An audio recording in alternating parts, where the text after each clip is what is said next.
നമസ്കാരം. 2004 ഇറങ്ങിയ ഒരു ചിത്രമുണ്ട്, ദ ഏവിയേറ്റർ. ഡികാപ്രിയോ അഭിനയിച്ച ചിത്രം.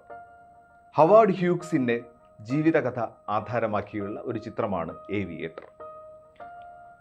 ഹ്യൂഗ്സ് ഒരുപക്ഷെ നിങ്ങൾക്കറിയാമായിരിക്കും, ലോകത്തിലെ തന്നെ റിച്ചസ്റ്റ് പേഴ്സൺസിൽ ഒന്നായിരുന്നു. ഏറ്റവും ധനാഢ്യനായ ഒരു വ്യക്തിയായിരുന്നു ഹ്യൂഗ്സ്.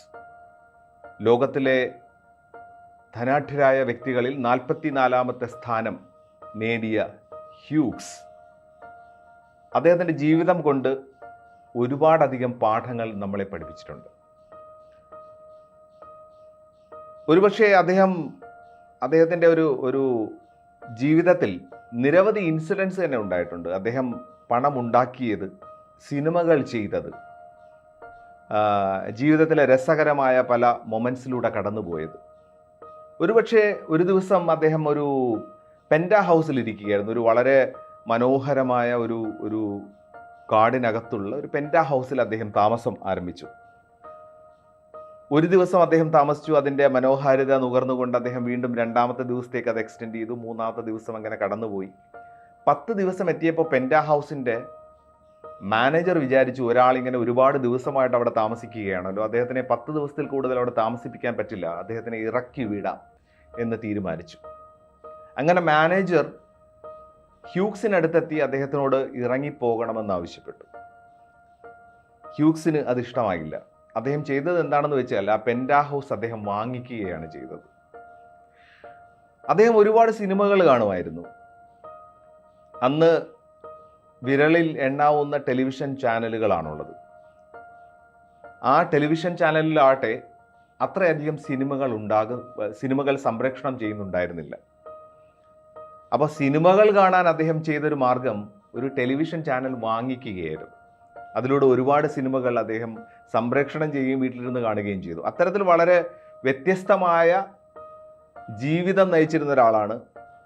പണം എങ്ങനെ വേണമെങ്കിലും വിനിയോഗിക്കാൻ പറ്റുന്ന തരത്തിലുള്ള ധനാഢ്യനായിരുന്നു അദ്ദേഹം. പക്ഷേ ഒരു മിഡ് ഏജിലേക്ക് എത്തിയപ്പോൾ അദ്ദേഹത്തിൻ്റെ മനസ്സിലൊരു ഭയം ഉണ്ടാകാൻ തുടങ്ങി. ഭയം മറ്റൊന്നുമല്ല, ജേംസിനോടുള്ളൊരു ഭയമാണ്, ജേംസിനോടുള്ളൊരു ഫോബിയ. അദ്ദേഹം ദിവസവും 3-4 പ്രാവശ്യം കൈകൾ കഴുകാൻ തുടങ്ങി. ഓരോ തവണയും കൈ കഴുകി തിരിച്ച് ഭക്ഷണത്തിൻ്റെ അടിയിലേക്ക് എത്തുമ്പോൾ കയ്യിൽ കീടാണുക്കളുണ്ട് എന്ന് നമ്മൾ പരസ്യത്തിലൊക്കെ കാണുന്ന പോലെ, കീടാണു എന്ന് പറയുന്നത് പോലെ കൈകളിൽ കീടാണു ഉണ്ട് എന്ന് അദ്ദേഹത്തിന് തോന്നാൻ തുടങ്ങി.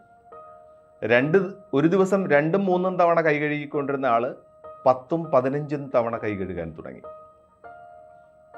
മണിക്കൂറിൽ 10 തവണ കൈ കഴുകാൻ ആരംഭിച്ചു. അദ്ദേഹം വളരെ ലിമിറ്റഡ് ആയിട്ടുള്ള സെർവൻസിനെ കൂടെ നിർത്താൻ തുടങ്ങി. സെർവൻസുകൾക്കെല്ലാം കൈയുറകൾ ധരിപ്പിച്ചു. ഓരോ പ്രാവശ്യം അദ്ദേഹം സെർവൻസിന് നോക്കുമ്പോഴും കൃമികീടങ്ങൾ അദ്ദേഹത്തിനെ സെർവൻസിൻ്റെ രൂപത്തിൽ ആക്രമിക്കാൻ വരുന്നതായിട്ട് അദ്ദേഹത്തിന് ഭീതി ഉണ്ടാകാൻ തുടങ്ങി. ഏതോ ഒരു ദിവസം ഒരു സെർവൻറ്റിന് ജലദോഷം പിടിച്ചു, അല്ലെങ്കിൽ ചെറിയൊരു അസുഖം ഉണ്ടായി. അന്ന് അദ്ദേഹം ചെയ്തത് എന്താണെന്ന് വെച്ച് കഴിഞ്ഞാൽ അദ്ദേഹത്തിൻ്റെ വാർഡ്രോബിലുള്ള മുഴുവൻ വസ്ത്രങ്ങളും തീയിടുകയാണ് ഉണ്ടായത്. അങ്ങനെ കൃമികീടങ്ങളിൽ നിന്നുള്ള ഭയം അദ്ദേഹത്തെ വല്ലാതെ അലട്ടി തുടങ്ങി. അദ്ദേഹം എല്ലാ സെർവൻസിനെയും ഒഴിവാക്കി, വീട്ടിൽ നിന്ന് ഒറ്റയ്ക്ക് താമസിക്കാൻ തുടങ്ങി. ഒരുപാടധികം ഹോട്ടലുകളിൽ അദ്ദേഹത്തിൻ്റെ ജീവിതം മുന്നോട്ട് കൊണ്ടുപോകാൻ തുടങ്ങി. അങ്ങനെ ലോകത്തിലെ ഏറ്റവും വലിയ ധനാഢ്യനായിരിക്കുന്ന ഹ്യൂഗ്സ് തന്നെ സ്വയം തുറങ്കിൽ അടയ്ക്കാൻ തീരുമാനിച്ചു. എത്രത്തോളം വെൽത്ത് തൻ്റെ കയ്യിലുണ്ടെങ്കിലും മനസ്സ് തന്നോടൊപ്പം ഇല്ല എന്നുള്ളതാണ് ഇതിൽ നിന്ന് നമുക്ക് പഠിക്കാൻ പറ്റുന്ന ഏറ്റവും പ്രധാനപ്പെട്ട കാര്യം. മനസ്സിൻ്റെ കരുത്ത്, മനസ്സ് തങ്ങളോടൊപ്പം ഇല്ലെങ്കിൽ എന്താണ് സംഭവിക്കുന്നത്? നമുക്കൊരു സ്ട്രോങ് ആയിട്ടുള്ള മനസ്സുണ്ടായാൽ എന്തൊക്കെ ഗുണങ്ങൾ ഉണ്ടാകുന്നു എന്ന് അഗസ്ത്യൻ, 18 സിദ്ധന്മാരും അഗസ്ത്യനും പലതവണ പാടിയിരിക്കുന്നു. അഗസ്ത്യൻ പറയുന്നത് മനമത് സെമ്മയാനാൽ മന്ദിരം സെമ്മയാമേ എന്നാണ്.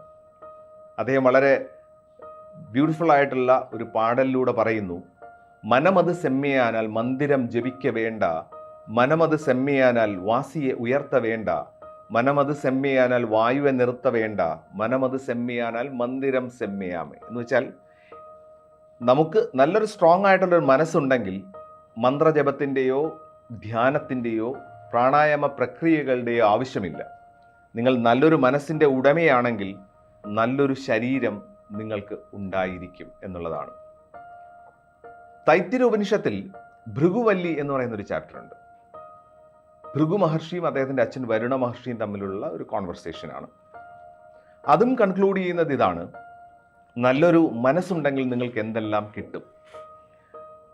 അദ്ദേഹം പറയുന്നു, അന്നവാൻ അന്നന്നതോ ഭവതി മഹാൻ ഭവതി പശുനാം പ്രജഭിർ ബ്രഹ്മവർസേന മഹാൻ കീർത്തിയ എന്ന് വെച്ചാൽ നിങ്ങൾക്കൊരു നല്ല മനസ്സുണ്ടെങ്കിൽ നല്ലൊരു ശരീരം അതിൽ നിന്ന് പ്രകടമാകും എന്നുള്ളതാണ്.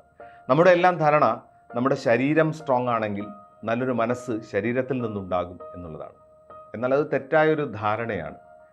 എനിക്ക് ഒരുപാട് സുഹൃത്തുക്കളുണ്ട്, വളരെ സ്ട്രോങ് ആയിട്ടുള്ള ആൾക്കാർ. പക്ഷേ എന്തെങ്കിലും ഞെട്ടിക്കുന്ന വാർത്ത അല്ലെങ്കിൽ കുറച്ച് ദിവസം ഡിപ്രസ്ഡ് ആയി പോകുമ്പോൾ അവരുടെ ശരീരം അതിനോടൊപ്പം തന്നെ ശോഷിച്ചു പോകുന്നത് നമുക്ക് കാണാൻ വേണ്ടി പറ്റും. അപ്പോൾ മനസ്സാണ് ശരീരത്തിനെ നമ്മൾ നിയന്ത്രിച്ചു കൊണ്ടിരിക്കുന്നത്. നല്ലൊരു മനസ്സുണ്ടെങ്കിൽ അന്നവാൻ അന്നന്നതോ ഭവതി, നല്ലൊരു ശരീരം അതിൽ നിന്ന് പ്രകടമാകുന്നു. പശുനാം, wealth will come to U.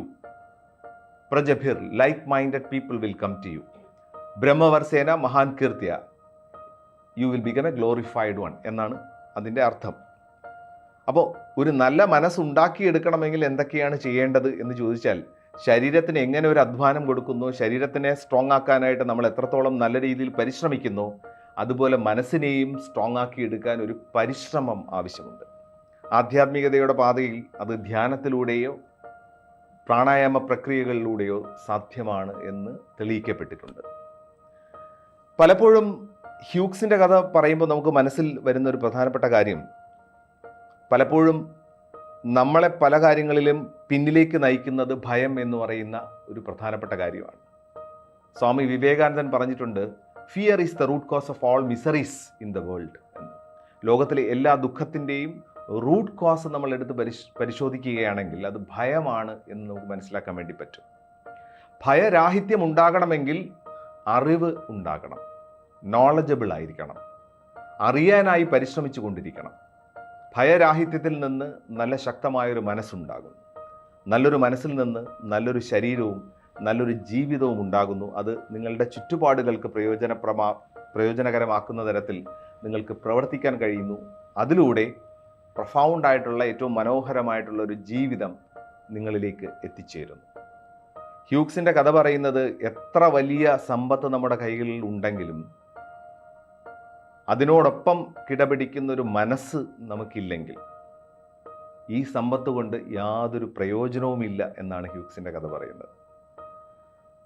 കഥയല്ല, ഇതൊരു നടന്ന സംഭവം തന്നെയാണ്. പലപ്പോഴും നമ്മുടെ ചിന്തകളിൽ നമ്മളെ പിറകിലേക്ക് വലിക്കുന്ന ഭയങ്ങൾ പല രീതിയിൽ വരും. പല കാര്യങ്ങളും നമ്മൾ ജനറലൈസ് ചെയ്യാനായിട്ട് ശ്രമിക്കും. ഇപ്പോൾ എൻ്റെ ഒരു സുഹൃത്തിന് അങ്ങനെ ഒരു സംഭവം നടന്നു, അതുകൊണ്ട് എനിക്കും അങ്ങനെ ഒരു സംഭവം നടന്നേക്കാം, അതൊരു ഭയമാണ്.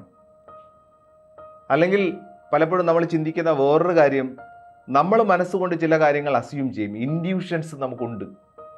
ഈ ഇൻഡ്യൂഷൻസ് നടക്കാൻ പോവുകയാണെന്ന് നമ്മൾ മനസ്സുകൊണ്ട് നമ്മളെ പിറകിലേക്ക് വലിച്ചുകൊണ്ടിരിക്കും. അതിലൂടെ നമുക്ക് മറ്റുള്ളവരോടുള്ള വിദ്വേഷം കൂടിക്കൊണ്ടിരിക്കുകയാണുള്ളത്.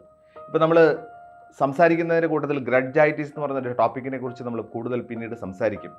എനിക്ക് മറ്റൊരാളോട് വിദ്വേഷം തോന്നുകയാണെങ്കിൽ അത് അൾട്ടിമേറ്റ്ലി അത് നിങ്ങളെ തന്നെയാണ് ബാധിക്കുന്നത് എന്ന് മനസ്സിലാക്കുക.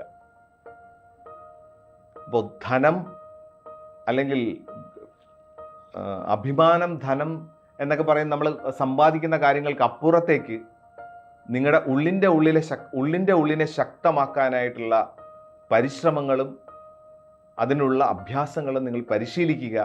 അതിലൂടെ വലിയൊരു ശക്തനായ അല്ലെങ്കിൽ ഒരു ഭയരാഹിത്യമുള്ള ഒരു പൗരനായി ഉയർന്നു വരാൻ പരിശ്രമിക്കുക.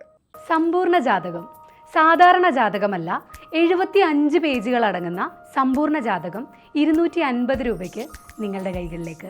അതിനുവേണ്ടി നിങ്ങൾ ചെയ്യേണ്ടത് ഇത്രമാത്രം: ഈ നമ്പറിൽ ബന്ധപ്പെടുക. ജ്യോതിഷവുമായി ബന്ധപ്പെട്ട എല്ലാ വിശേഷങ്ങളും നിങ്ങളിലേക്കെത്താൻ ABC ജ്യോതിഷം സബ്സ്ക്രൈബ് ചെയ്യുക.